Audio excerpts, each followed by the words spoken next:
When action becomes whole, much of our lives are spent divided, thinking about what we are doing rather than fully doing it.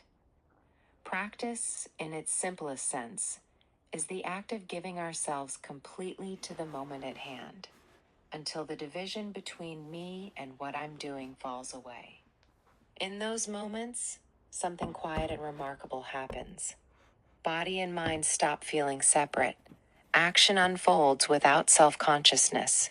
We are no longer standing apart from the situation. We are participating in it fully.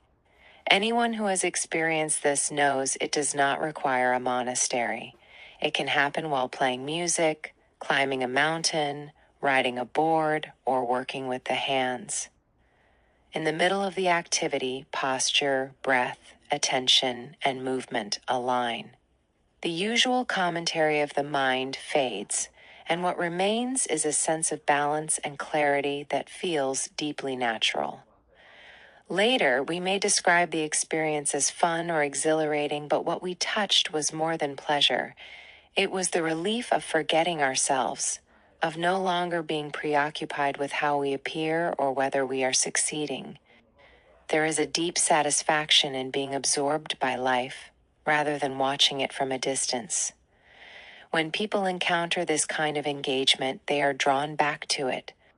Others may call the activity unnecessary or even dangerous, but from within the experience, something else is felt, a living exchange between person and environment.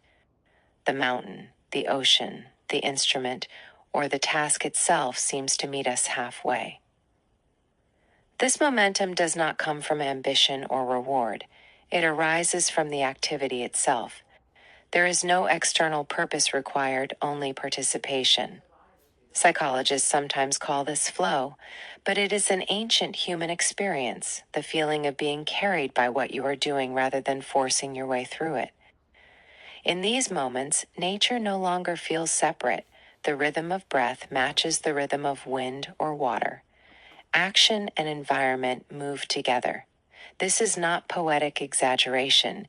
It is a felt experience that many recognize when they stop trying to control the moment and instead enter it fully. The challenge is that we often try to understand life before we participate in it. But rhythm is known through movement, not analysis. Even something as ordinary as getting out of bed requires engagement before understanding. Thought may protest, but life continues to move forward. When we join that movement wholeheartedly, we receive immediate feedback about how to proceed. This way of living requires flexibility, an openness that does not cling too tightly to plans, opinions, or self-image. When we are willing to stay responsive, life meets us with a surprising sense of coherence. Spiritual practice, at its core, asks us to see our lives not as isolated struggles, but as part of a larger unfolding whole. From that perspective, we return to ordinary human life with greater humility and awareness, knowing that everything is in motion and nothing is fixed. To live this way is not to escape responsibility, but to meet it more fully. When action is wholehearted, we are less divided within ourselves and better able to respond wisely to whatever situation we find ourselves in. This is the foundation of Just Be It.